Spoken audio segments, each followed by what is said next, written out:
চিত্রকূট পাহাড়ের শান্ত উপত্যকায় মায়ূরগঞ্জ নামে একটি গ্রাম ছিল।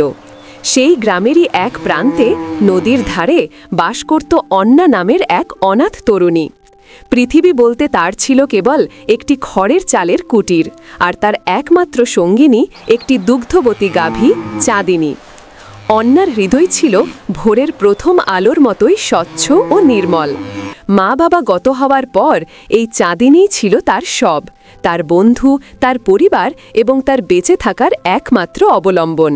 প্রতিদিন ভোরে অন্না চাঁদিনীর দুধ দোহন করে মাটির বড় কলসে ভরে নিয়ে যেত মায়ূরগঞ্জ বাজারে। তার সততা আর খাঁটি দুধের জন্য গ্রামে তার সুনাম ছিল, কিন্তু আয় ছিল সামান্যই। দুধ বিক্রির টাকায় চাঁদিনীর জন্য খড় আর নিজের জন্য সামান্য চাল ডাল কিনতেই সব শেষ হয়ে যেত। গ্রামের মহাজন ও জমিদার ছিল ভৈরব সিং। তার নাম যতটা ভারী, তার হৃদয়ের লোভ ছিল তার চেয়েও বেশি। সে অন্নার এই সামান্য আয়ের দিকেও তার শকুনি দৃষ্টি রাখত।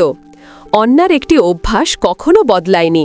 সে বিশ্বাস করত সৃষ্টিকর্তা তার প্রতি সদয় হবেন যদি সে তার দুর্বল সৃষ্টির প্রতি দয়া দেখায়। তাই দুধ বিক্রি শেষে কলসির তলায় লেগে থাকা শেষ দুধটুকু সে প্রতিদিন বাজারের পেছনের গলিতে একটি মাটির পাত্রে ঢেলি রেখে আসত। ক্ষুধার্ত বিড়ালের দল সেই দুধ পান করতে আসত। তাদের তৃপ্ত মুখ দেখে অন্নার সারা দিনের ক্লান্তি দূর হয়ে যেত। এক বর্ষার সপ্তাহে যখন আয় প্রায় বন্ধ, ভৈরব সিং তার কুটিরে এসে হুঙ্কার দিল, অন্না, এই শুক্রবারের মধ্যে পুরো মাসের খাজনা দ্বিগুণ দিবি, নইলে তোর ওই গাভী আমি নিয়ে যাব আর তোকে এই কুটির থেকে বের করে দেব। কথাগুলো বজ্রপাতের মতো অন্নার বুকে বিঁধল। শুক্রবার আসতে মাত্র 3 দিন, এত টাকা সে কোথায় পাবে? তার পৃথিবী যেন এক মুহূর্তে আধার হয়ে গেল। সেদিন সে বাজারে গেল, মন ভারাক্রান্ত, চোখ ফোলা। কলসি সামনে নিয়ে বসে আছে, কিন্তু ক্রেতার আশায় নয়, যেন ভাগ্যের শেষ দেখার আশায়। এমন সময় তার পায়ের কাছে এসে বসল একটি বিড়াল। এমন বিড়াল অন্না আগে কখনো দেখেনি। রাস্তার শীর্ণ বিড়াল নয় এটা। এর গায়ের লোম অমাবস্যার রাতের মতো কালো এবং রেশমি, আর চোখ দুটি যেন দুটি জ্বলন্ত পান্না। বিড়ালটি প্রথমে দুধের কলসির দিকে, তারপর অন্নার চোখের দিকে তাকালো। সে দৃষ্টিতে ছিল এক গভীর প্রাচীন প্রজ্ঞা, যেন সে অন্নার সব কষ্ট এক মুহূর্তেই বড়ে ফেলেছে। অন্নার এখন প্রতি ফোঁটা দুধের মূল্য জানা, তবুও তার দয়ালু মন তাকে বাধা দিল না। সে ভাবল, হয়তো এই নিরপরাধ প্রাণীটির দোয়ায় সৃষ্টিকর্তা আমার দিকে তাকাবেন। সে তার মাটির পাত্রে শেষ দুধটুকু ঢেলে দিল। বিড়ালটি রাজকীয় ভঙ্গিতে ধীরে সুস্থে দুধ পান করল। তারপর এক কৃতজ্ঞ দৃষ্টি দিয়ে গলির অন্ধকারে মিলিয়ে গেল। দিন গড়িয়ে শুক্রবার এলো। অন্না এক পয়সাও জোগাড় করতে পারেনি। সকালে সে শেষবারের মতো চাঁদিনীকে দহন করল, দু চোখে অশ্রুধারা। সে জানত এটাই হয়তো চাঁদিনীর সাথে তার শেষ সকাল। দুধের কলসি নিয়ে বের হতেই সে দেখল কুটিরের দরজায় সেই কালো রহস্যময় বিড়ালটি বসে আছে, যেন তারই জন্য অপেক্ষা করছে। অন্না এক দীর্ঘশ্বাস ফেলে বলল, তুমিও আমার শেষ সম্বলটুকুর ভাগ নিতে এসেছ? নাও, সৃষ্টিকর্তার রিজিক সবার জন্য। সে পাত্রে দুধ ঢেলে দিল। বিড়ালটি পান করতে শুরু করল। অন্না অন্যদিকে মুখ ফিরিয়ে চোখের জল লুকালো। হঠাৎ সে শুনল টুং, মাটির পাত্রে ধাতব কিছু পড়ার শব্দ। সে তাকিয়ে দেখল দুধের পাত্র খালি, কিন্তু তার তলায় সকালের আলোয় ঝকঝক করছে একটি সোনার মোহর। অন্না কাপা হাতে মোহরটি তুলে নিল। জীবনে সে এত সোনা একসাথে দেখেনি। চারপাশে তাকালো, বিড়ালটি নেই। এ কি স্বপ্ন?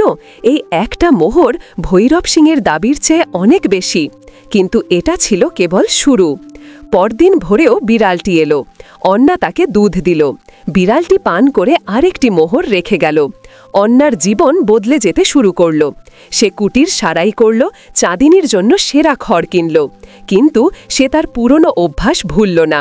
সে তার আয়ের বড় একটি অংশ গ্রামের অন্য দরিদ্রদের জন্য ব্যয় করতে শুরু করল। রাস্তার বিড়ালদের জন্য এখন শুধু দুধ নয়, প্রতিদিন মাছেরও ব্যবস্থা হলো। কিন্তু এই আকস্মিক সমৃদ্ধি ভৈরব সিংয়ের চোখ এড়াল না।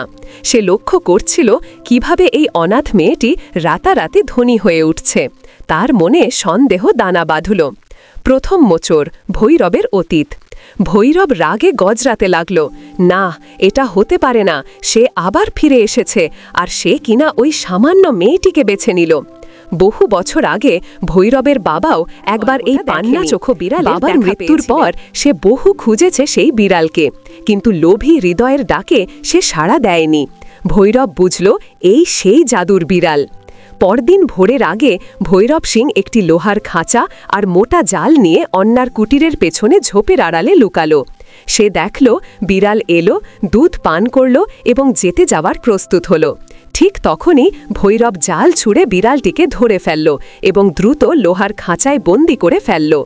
ভৈরব তার প্রাসাদে ফিরে খাঁচাটি তার সিন্দুকের সামনে রাখল। সেরা মালাইওয়ালা দুধের বাটি এগিয়ে দিয়ে বলল, পান করো সুন্দরী, আর এই বাটি সোনায় ভরে দে। তুই যা ওই মেয়েটাকে দিয়েছিস তার সহস্রগুণ আমাকে দিবি। বিড়ালটি তাকে তার পান্না চোখে দেখল।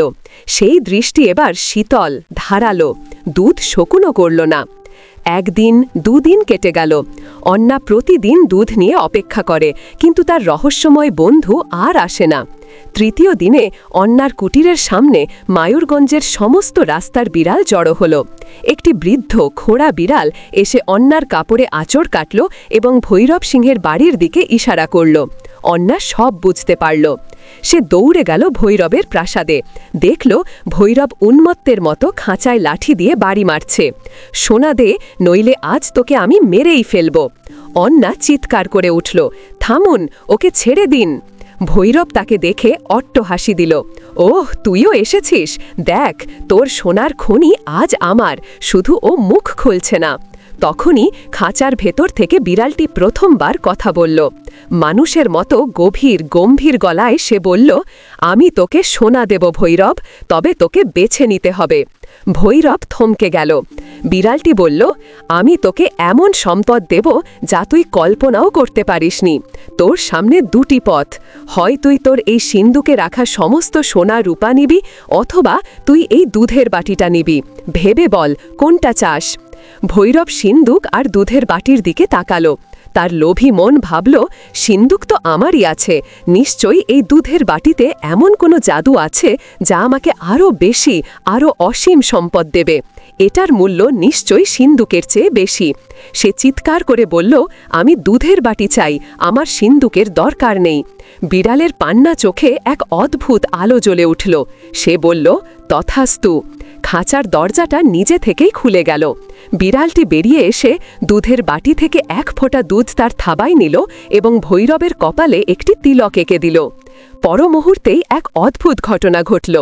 ভৈরব সিং সিন্দুকের দিকে তাকিয়ে দেখল তার সমস্ত সোনা, রূপা, হীরা সব চকচকে কয়লা আর কালো পাথরে পরিণত হচ্ছে। তার রেশমি পোশাকগুলো ধুলো হয়ে ঝরে পড়ছে, তার আলিশান আসবাবপত্রগুলো পচে যাওয়া কাঠের মতো গুঁড়িয়ে যাচ্ছে। বিড়ালটি বলল, তুই তোর সিন্দুক চাসনি ভৈরব, তুই তোর সমস্ত সম্পদকে অস্বীকার করেছিস। তোর লোভ তোকে তোর নিজের সম্পদ থেকেই অন্ধ করে দিয়েছে। এখন এই বাটি তোর সম্বল। ভৈরব পাগলের মতো তার সিন্দুকের দিকে ছুটে গেল, কিন্তু হাত ভর্তি ছাই ছাড়া আর কিছুই পেল না। চূড়ান্ত মোচড়, প্রকাশনা এবং শেষ উপহার। কালো বিড়ালটি লাফিয়ে অন্নার কাঁধে এসে বসল। সে অন্নার দিকে তাকিয়ে নরম গলায় বলল, অন্না, আমি কোনো সাধারণ বিড়াল নয়, আমি বরকতের রক্ষক। আমি মানুষের হৃদয় পরীক্ষা করি। ভৈরবের বাবা এককালে দয়ালু ছিলেন, কিন্তু ভৈরব শিখেছিল শুধু লোভ করতে। সে আরও বলল, আমি তোকে প্রতিদিন একটি মোহর দিতাম, কিন্তু তুই সেই সোনা জমিয়ে রাখিসনি, তুই তা সবার মাঝে বিলিয়ে দিয়েছিস। তোর হৃদয়টাই আসল সোনার খনি। অন্না শুধু বিস্ময়ে তাকিয়ে রইল। বিড়ালটি তার কাঁধ থেকে নেমে চাঁদিনীর কাছে গেল এবং তার গায়ে গা ঘষল। তারপর বলল, আমার কাজ শেষ, মোহরের দিন শেষ, কারণ তোর আর এর প্রয়োজন নেই। আমি তোকে এমন এক উপহার দিচ্ছি যা সোনা দিয়ে কেনা যায় না। কথা শেষ হতেই বিড়ালটি এক ঝলক পান্না সবুজ আলো হয়ে আকাশে মিলিয়ে গেল। পরদিন সকালে অন্না যখন চাঁদিনীকে দহন করল, সে দেখল দুধের রং ধবধবে সাদা, কিন্তু তার থেকে এক স্বর্গীয় সুবাস বেরোচ্ছে। সেদিন গ্রামের এক মুমূর্ষু শিশু সেই দুধ পান করে তৎক্ষণাৎ সুস্থ হয়ে উঠল। অন্না বুঝতে পারল তার গাভী চাঁদিনী এখন আর সাধারণ দুধ দেয় না, তার দুধ এখন জীবনদায়ী অমৃত। অন্না মায়ূরগঞ্জের সবচেয়ে ধনী মানুষ হয়ে উঠল না, কিন্তু সবচেয়ে সম্মানিত অন্নাদি হয়ে উঠল।